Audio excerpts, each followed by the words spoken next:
तो दोस्तों स्वागत है आपका आज के इस वीडियो में। आज हम लोग जो है जो लास्ट क्लास में मैं एक टॉपिक समझा रहा था उसी को समझाते हुए मैं आगे बढ़ूंगा। और फिर एक इंटरेस्टिंग सा टॉपिक है हमारी बुक में कि हमें पानी में एसिड मिलाना चाहिए या एसिड में पानी मिलाना चाहिए। तो उसको मैं आपको एक्सपेरिमेंट के साथ में अच्छे से समझाने वाला हूँ। और फिर थोड़े बहुत क्वेश्चन आंसर्स लेंगे और फिर ये जान लेंगे कि हम नेक्स्ट टॉपिक जो है कौन सा कंटिन्यू करने वाले हैं। तो आ जाओ जल्दी से शुरू करते हैं। तो अपने लास्ट क्लास में जो टॉपिक देखा था वो क्या था, जलीय विलयन में अम्ल या क्षारक का क्या होता है। ये हमारा एक तरह से मान लो क्वेश्चन जो है हम लोग दिमाग में पहले से लेकर के चल रहे हैं। तो इसी के तहत हमें ये समझने को मिला था कि हाइड्रोक्लोरिक अम्ल जो है उसकी जब हमने गैस ली थी तो क्या हुआ था, लिटमस पेपर का कलर चेंज नहीं हुआ था। और हाइड्रोक्लोरिक अम्ल की गैस के सामने हमने क्या किया, पानी वाला अम्ल, वो जो हमारा लिटमस पेपर है वो लिया था, उसको गीला करके लिया था, तो उसका कलर जो है वो चेंज हो गया था। तो इससे हमने कंक्लूजन निकाला था कि होता क्या है कि जो अम्ल है ना वो क्या दे रहे हैं, असल में वो दे रहे हैं H+ एक्वस। ये बहुत ज़रूरी बात है, H+ आयन एक्वस, या आप ऐसे बोलो कि हाइड्रोनियम आयन, जिसको हमने लिखा था H3O+ आयन। ये दोनों आयन एक ही चीज है, मतलब पानी में हम लिख रहे हैं। देखो एक्वस का मतलब ही जल में है, तो H+ अकेला नहीं, ये अम्ल क्या दे रहा है, H+ एक्वस, या इसको आप बोल लो हाइड्रोनियम आयन। तो इन आयन के कारण जो है क्या हुआ था, लिटमस पेपर का कलर चेंज हुआ था। और सेम बात है कि इसी आयन के कारण विद्युत धारा जो है, इलेक्ट्रिसिटी जो है उसमें एक्वस सॉल्यूशन में फ्लो करती है। इलेक्ट्रिसिटी वहां से धारा बहती है, विद्युत धारा वहां पे। ये बात क्लियर हो रही है आपको। तो देखो हमें यहां पर बोलना है कि जल में जब भी हम कोई अम्ल डालते हैं तो वो अम्ल उस विलयन में H+ एक्वस, ये नहीं लिखोगे ना तो भी कबाड़ा हो जाएगा। केवल H+ जो है ना, तो हमारी किताब में ये भी लिखा हुआ है कि केवल H+ आयन जो है ये अकेले से नहीं रह सकता है। तो इसको पानी के जो अणु होते हैं ना उनके साथ रहना इसके लिए आसान होता है। तो पानी के जो मॉलिक्यूल है उसके साथ जुड़ करके ये बना लेता है H3O+, मतलब अकेला नहीं रह सकता, AQ होना चाहिए साथ में जरूरी। तो ये चीज है। और इसको कैसे लिख सकते हो अगर आप चाहो तो, जैसे मान लो कि HCl है, वो टूट करके आपको H+ दे रहा है और Cl- दे रहा है। तो ये जो H+ है ये क्या करता है, पानी में H2O से जुड़ करके आपको H3O+ आयन या हाइड्रोनियम आयन दे देता है। और ये जल में है ना, ये जल में ही संभव है ये चीज। अब इसके बाद में जैसे हमारी किताब में हमें और क्या दे रखा है कि अच्छा ये तो हो गई एसिड की बात, अम्ल की बात। क्षारक का क्या, बेस का क्या। तो बेस के लिए हमें किताब में देखो क्या दे रखा है कि जैसे मान लीजिए हमारे पास में NaOH है, तो इसको जब हम लोग क्या करते हैं, जल में डालते हैं सॉलिड को, इस तरह से इक्वेशंस लिखी हुई है हमारी किताब में। H2O में अगर हम डालते हैं तो हमें क्या मिलता है, Na+, लेकिन इंटरेस्टिंग बात क्या है, एक्वस।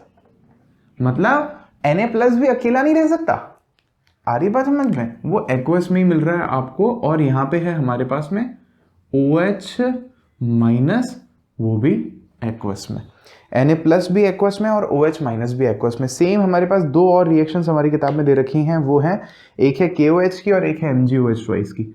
एक आपको दे रखी है KOH, पोटेशियम हाइड्रोक्साइड, ये भी क्षारक है। आपने मान लो इसका भी पाउडर ले लिया है, पानी डाला है इसमें भी, और वहां पे भी आपको क्या होगा, K+ मिलेगा एक्वस, और साथ ही साथ में आपको OH- मिलेगा, ये भी कैसा, एक्वस, जलीय विलयन। सेम चीज आपको किसके साथ दे रखी है, मैग्नीशियम हाइड्रोक्साइड, OH2, MgOH2, कैसा है, सॉलिड। क्या किया, पानी, क्या मिला, Mg2+, और ये कैसा है आपका, अगेन एक्वस, जलीय विलयन में। और ये भी क्या है, OH-, तो ये तो सेम चलेगा ही, उसमें कोई बात है ही नहीं। अब देखो एक चीज है, मैं यहाँ पे क्लैरिफाई कर देता हूँ। बहुत सारे कमेंट्स आए हैं अभी कुछ दिनों में, बहुत सारे बच्चों ने बोला है सर ये फॉर्मूले वगैरह कैसे बनते हैं, यहाँ 2 क्यों आ रहा है, यहाँ आपने 2+ क्यों लिखा है ना, ये 2+ क्यों लिखा, यहाँ केवल प्लस क्यों लिखा।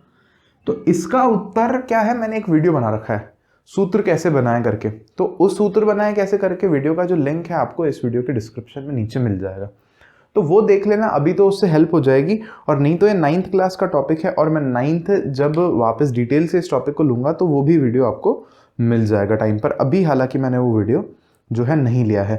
एक लास्ट बात और, यहाँ आपको लगेगा कि सर कबाड़ा कर रहे हो, ये 2 यहाँ लगेगा, ये इक्वेशन जो है बैलेंस भी हो जाएगी इससे।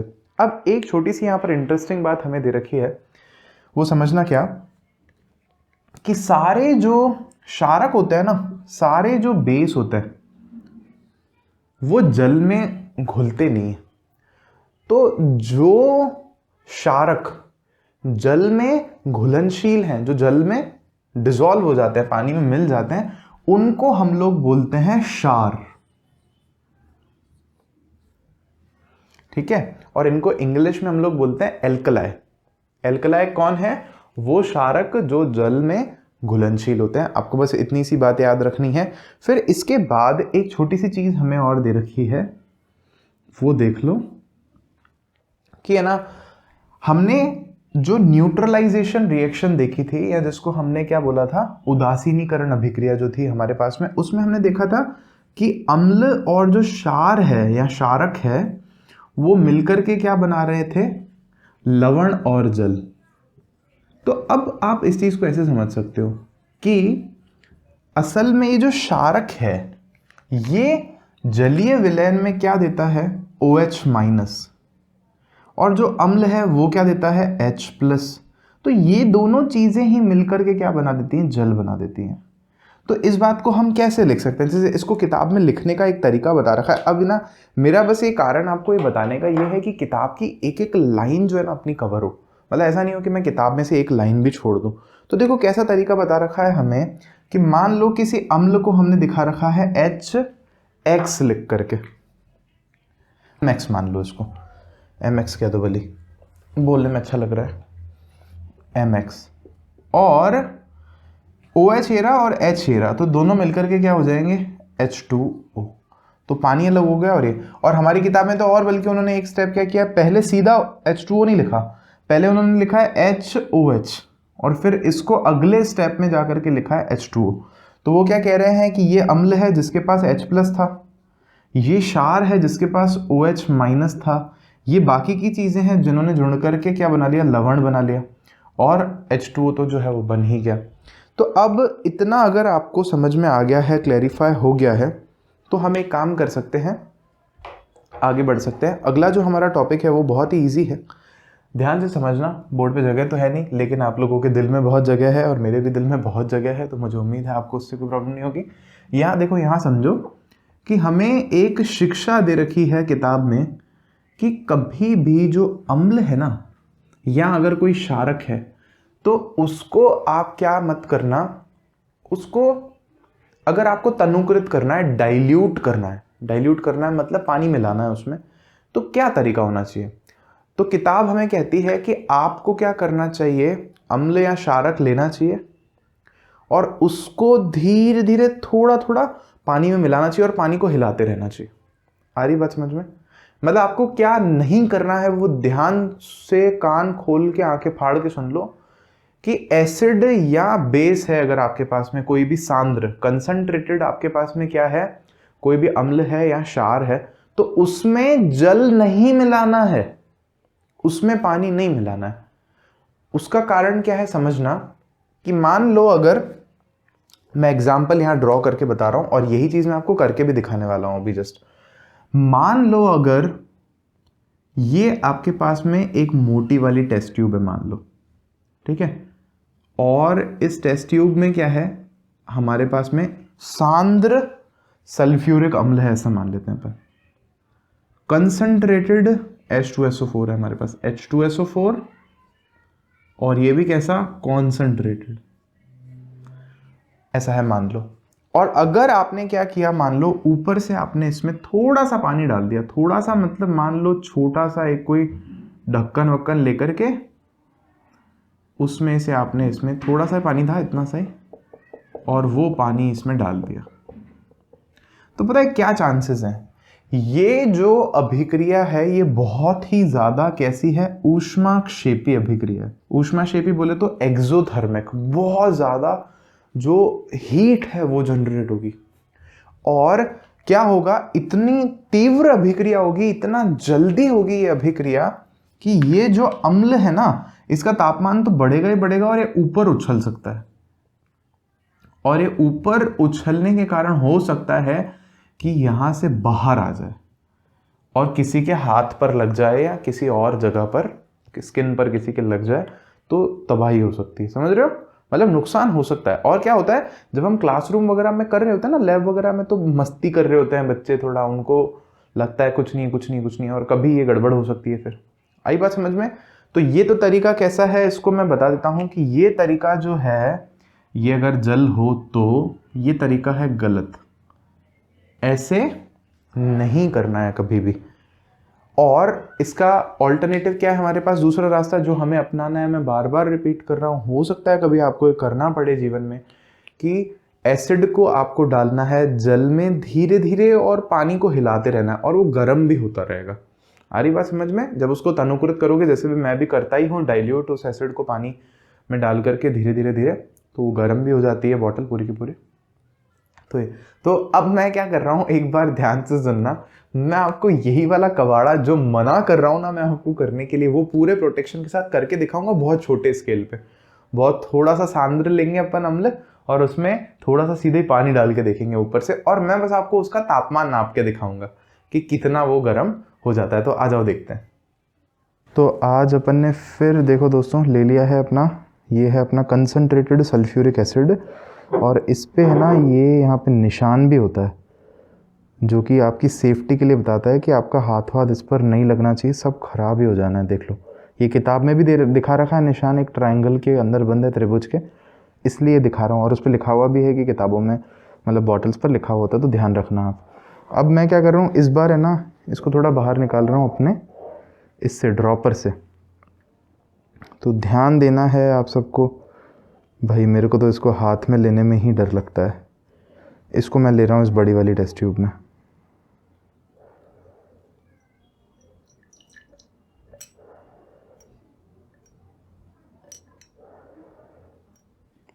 थोड़ा सा और ले सकते हैं।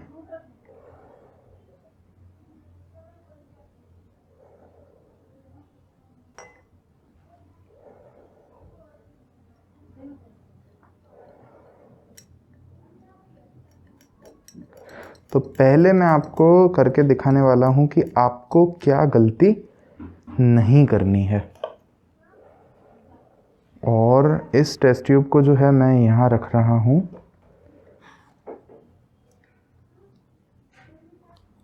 और अब हम क्या करने वाले हैं, इसमें दूसरी टेस्ट ट्यूब से सीधे पानी डालने वाले हैं, जो कि वैसे आपको करना नहीं है।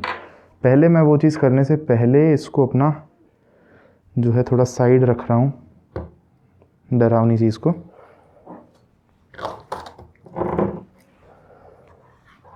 ये पानी लेने के लिए अपने पास में है, इसको बोलते हैं अपन, इसको क्या बोलते हैं फिरोज? Wash bottle.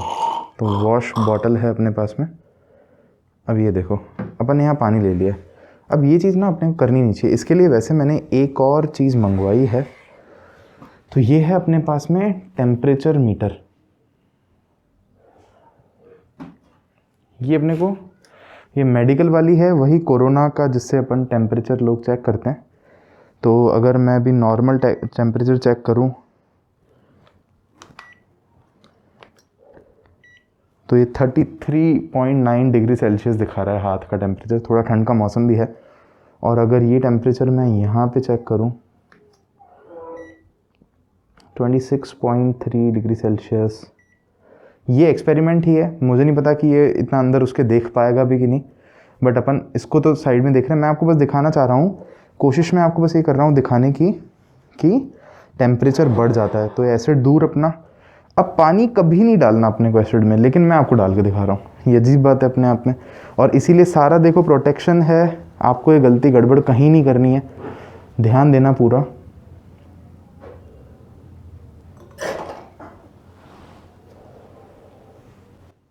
अभी देखा कितनी जल्दी से रिएक्शन हुई ये वाली। और ये देखो, यहाँ देखो होशियारों, कितना टेम्परेचर है। ये कह रहा है कि 100 से ज़्यादा है भैया, मैं नाप नहीं सकता हूँ। इसकी रेंज जो है टेम्परेचर मेजर करने वाले मीटर की, वो कितनी है, 100 डिग्री सेल्सियस, क्योंकि ये मेडिकल पर्पस के लिए बनाया हुआ है। तो इसलिए ये जो गलती है हमें कभी भी नहीं करनी है। देखो रेड आ रहा है, ये बहुत ज़्यादा रेड है, मतलब बहुत ज़्यादा टेम्परेचर है। ऊपर अगर देखें तो 40 डिग्री सेल्सियस से भी ज़्यादा बता रहा है। और अगर मैं इसमें अपना थर्मामीटर डाल के देखूं तो दोस्तों ये अपना कन्वेंशनल थर्मामीटर भी है मेरे पास में। देखो नीचे पारा है इसमें, और ये ऊपर देखो 100 डिग्री सेल्सियस तक लिखा हुआ है इसमें। तो अपन चेक कर सकते हैं इसको।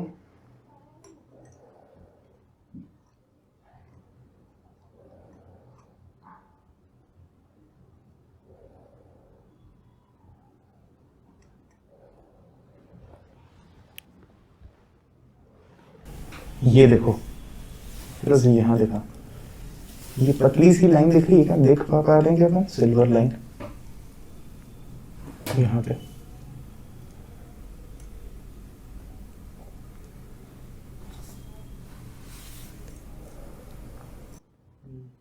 ये देखो दोस्तों, ये पतली सी सिल्वर कलर की लाइन अगर आप देख पा रहे हो तो ये पारा है जो कि लगभग 85 डिग्री सेल्सियस पर है। और ये तापमान बहुत ही ज़्यादा है, बहुत ज़्यादा है मतलब। अब मैं आपको दिखा रहा हूँ कि यार क्या करना होता है। तो ये हमने ना पहले से भी काफ़ी सारा डाइल्यूट कर रखा है एसिड। तो जैसे मान लो ये H2SO4 है ही, इसमें अगर और भी मैं पानी लेना चाहूँ तो ले सकता हूँ वॉश बॉटल से। वैसे ज़्यादा पानी होता है तो ऐसी आवाज़ नहीं आती, कम पानी में ही आती है। अब ये पानी है इसमें खूब सारा, तो करना क्या होता है, हमें ड्रॉपर लेना है हमें अपना, और थोड़ा सा एसिड लेना है, ठीक है, कम लेना है अपने को। और ध्यान से देखना क्या करेंगे अपन, थोड़ा थोड़ा डालेंगे और इसको हिलाना है, फिर थोड़ा डालना है, फिर और हिलाना है।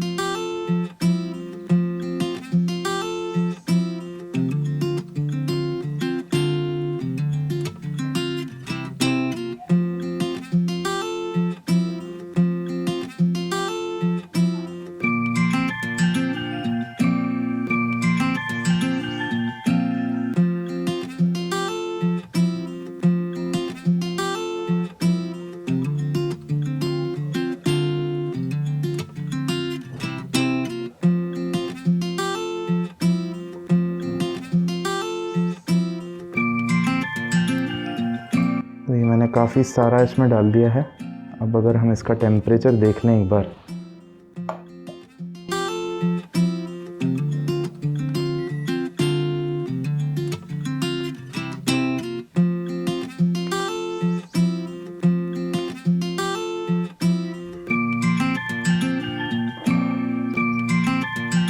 ये 26 दिखा रहा है। थर्मोमीटर से एक बार चेक करते हैं, लेकिन इसके लिए पहले हमें थर्मोमीटर को बहुत सारे पानी में डालना पड़ेगा।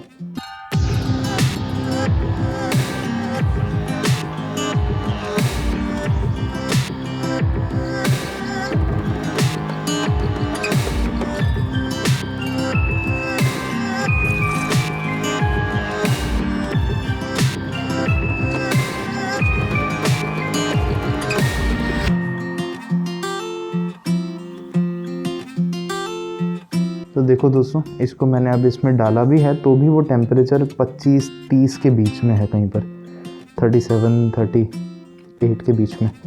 तो ये आपको करना होता है अगर कभी भी एसिड को डाइल्यूट कर रहे हो तो। बाकी जो मैंने नहीं बताया है वो नहीं करना होता है। तो आया मज़ा देख करके। अब ये देखो, यहाँ पर अपन किताब के थोड़े से ना क्वेश्चन आंसर्स कर रहे हैं। तो ये क्वेश्चन आंसर्स हमें दे रखे हैं पेज नंबर 27 पर।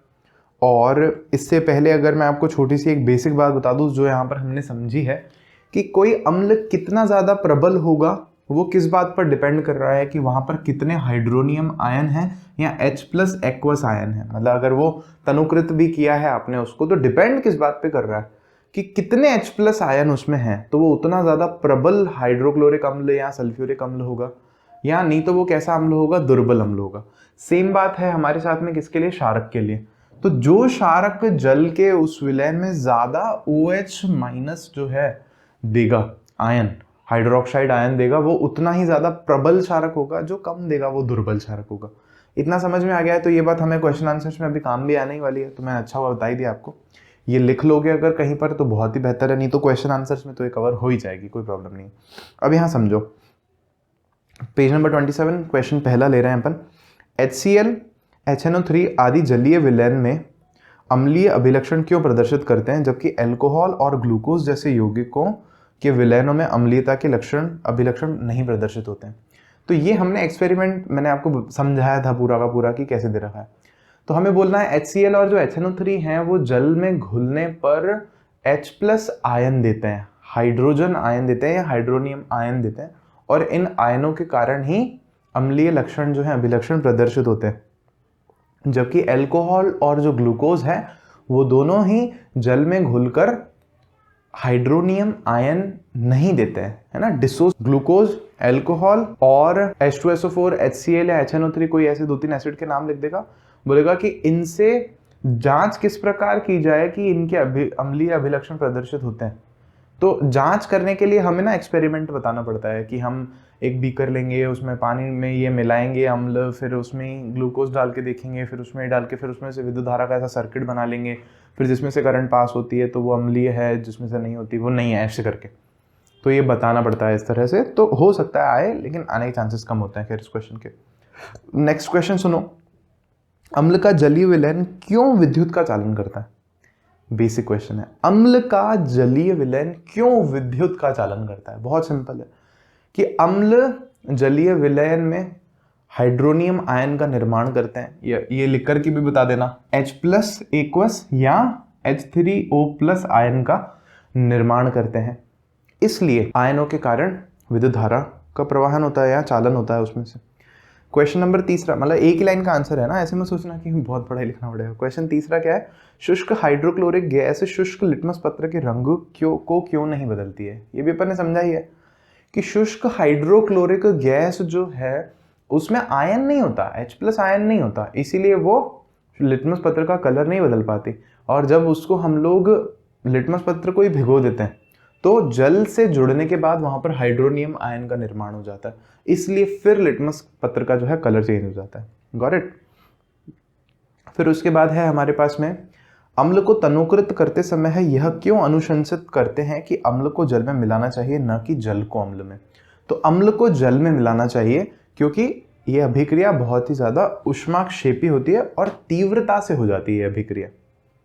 यदि अगर हम क्या करें, इसके अलावा जल को अगर अम्ल में हम मिलाएं तो अभिक्रिया तीव्र भी होगी, ऊष्मा भी बहुत ज्यादा उसमें से निकलेगी, और इस दौरान ऐसा हो सकता है कि वो जो अम्ल है वो उछल करके उस पात्र में से बाहर आ जाए, तो जिससे जनहानि या मतलब किसी का नुकसान हो सकता है। Got it? तो इसलिए हमें ऐसा करना नहीं चाहिए, है ऐसा वैसा समझ गए? ठीक है, नेक्स्ट क्वेश्चन है हमारे पास में, अम्ल के विलयन को तनुकृत करते समय हाइड्रोनियम आयन की सांद्रता कैसे प्रभावित हो जाती है? अम्ल को तनुकृत करते समय मतलब किसी एसिड को अगर आप डाइल्यूट कर रहे हो, तनुकृत कर रहे हो, तो हाइड्रोनियम आयन की सांद्रता का क्या होगा, कंसंट्रेशन का क्या होगा? मतलब बहुत सिंपल सी बात है कि मान लो कोई आपके पास अम्ल दे रखा है और अम्ल में आप क्या कर रहे हो, तनुकृत करने का मतलब क्या होता है, पानी डाल रहे हो। मान लो ये अम्ल है आपके पास में, HCl है मान लो, और इसमें आप ऊपर से क्या डाल रहे हो, पानी। अब ये मत मान लेना कि आपने अभी भी तो मना किया था कि इसमें नहीं डालना है, इसको एक्वस मान लो, चलो ठीक है, सांद्र मत मानो। तो पानी डाल रहे हो धीरे धीरे धीरे धीरे धीरे, तो होगा क्या कि इस पूरे में H प्लस आयन जो है एक्वस, या जो H3O प्लस है हाइड्रोनियम आयन, ये जो है सारे के सारे कम होंगे। आ रही बात समझ में? क्योंकि अब बहुत सारे पानी में हाइड्रोनियम आयन तो उतने ही थे ना, उतने ही अम्ल के कारण अब पानी ज्यादा हो गया तो पूरे में बिखर जाएंगे बहुत ज्यादा। तो कंसंट्रेशन जो है, सांद्रता जो है, सांद्रता मतलब क्या है कि एक जगह पे कितने ज्यादा है, यूं मान के चलो आप, तो सांद्रता क्या हो जाएगी, कम हो जाएगी, पतला पड़ जाएगा ना। आप यूं समझो जैसे गाढ़ी चीज में अगर आप बहुत ज्यादा पानी मिला दो, पानी मिला दो, पानी मिला दो, या जैसे अगर आपने नींबू पानी बनाया, तो नींबू पानी में पहले तो मान लो आपने 4 चम्मच शक्कर डाल रखी है, तो वो बहुत ज़्यादा सांद्र है, या नींबू का केवल रस ही रस निकाल रखा है, थोड़ा सा पानी और बहुत सारी शक्कर है उसमें, तो उसको तो पिया भी नहीं जा सकता। इसका मतलब क्या है, वो बहुत ज़्यादा सांद्र है। लेकिन जब उसमें बहुत ज़्यादा पानी आप मिला देते हो तो फिर उसकी सांद्रता जो है कम हो जाती है, कंसंट्रेशन जो है उसका कम हो जाता है। तो वही चीज़ हम लोग यहाँ पर कह रहे हैं। सेम क्वेश्चन एक और हमें दे रखा है, जब सोडियम हाइड्रोक्साइड विलयन में आधिक्य क्षारक मिलाए जाते हैं। सोडियम हाइड्रोक्साइड का विलयन है NaOH का, उसमें बहुत सारी मात्रा में आप क्या कर रहे हो, क्षारक मिला रहे हो, बेसिस मिला रहे हो। तो कह रहा है हाइड्रोक्साइड आयन की सांद्रता पर क्या होगा। अब ये कह रहा है उल्टा है कि मान लो आपके पास क्या है, क्षारक है ऑलरेडी, NaOH का सॉल्यूशन है इसमें, ठीक है, इसमें और क्षारक मिला रहे हो, इसमें और क्षारक मिला रहे हो, बेस मिला रहे हो, तो OH का क्या होगा, OH माइनस जो है इस आयन का क्या होगा, ये बढ़ जाएगा ना, तो इसकी सांद्रता जो है बढ़ जाएगी। अगर आप पानी मिलाते तो सांद्रता कम हो जाती। अगर आप उसी चीज को और मिलाते जा रहे हो, नींबू पानी में नींबू नींबू नींबू मिलाते जा रहे हो, तो नींबू के रस की सांद्रता बढ़ जाएगी ना, कंसंट्रेशन बढ़ जाएगी। बस वही चीज हमें यहाँ पर लिखनी है, सिंपल सा है। अब यहाँ पर ध्यान से सुनना इस बात को, मैं आपको बस ये बता देता हूँ कि अपन नेक्स्ट टॉपिक बहुत इंटरेस्टिंग करके मैं लेने वाला हूँ। चाहता तो मैं वैसे इसी में कंटिन्यू कर सकता था, लेकिन उसमें इंटरेस्टिंग चीज़ें दिखाऊंगा मैं कुछ एक आपको, इसलिए मैं उसको बाद में लेने वाला हूँ। नेक्स्ट टॉपिक है हमारा pH। एक हम पूरा का पूरा वीडियो जो है pH पर देंगे। तो pH समझना क्या है, जैसे अभी तक हम लोगों ने क्या यूज किया, लिटमस पेपर। तो लिटमस पेपर हमें क्या बताता है कि कोई पदार्थ अम्लीय है, एसिडिक है, या बेसिक है, या क्षारकीय है, बस कलर चेंज हो जाता है, पता है अम्ल है कि क्षार है, बस। लिटमस पेपर हमें ये नहीं बताता कि कौन सा अम्ल कितना खतरनाक है, या कौन से अम्ल में हाइड्रोनियम आयन की सांद्रता ज्यादा है और कौन से वाले में कम है, या कौन सा जो क्षार है वो प्रबल है क्षारक, और कौन सा जो क्षारक है वो दुर्बल है। ये नहीं बताता हमें, मतलब है ना, कमजोर और ताकतवर के बारे में बता नहीं पाता। तो उसके लिए हमारा टॉपिक है pH। pH हमारे जीवन का बहुत इंपॉर्टेंट हिस्सा है। आप आज पढ़ लो, मान लो इस बात को, मतलब आज तो क्या, नेक्स्ट वीडियो में, ये इतना इंपॉर्टेंट टॉपिक है, जीवन भर अगर आप इसको यूज करना चाहो तो कर सकते हो। अगर आपके आसपास कहीं पर खेती होती है या कहीं ऐसा कुछ भी एक्टिविटी होती है, तो आपको ये टॉपिक बहुत ही हेल्प करेगा, जो कि हमें ये जो क्वेश्चन मैंने कहे, जो लिटमस पेपर हमें नहीं बताता, वो pH पेपर बता पाता है। तो अपन इसको देखेंगे नेक्स्ट वीडियो में। Thank you so much. Comment, share, subscribe, like करना बिल्कुल भी मत भूलना। चलो मिलते हैं नेक्स्ट वीडियो।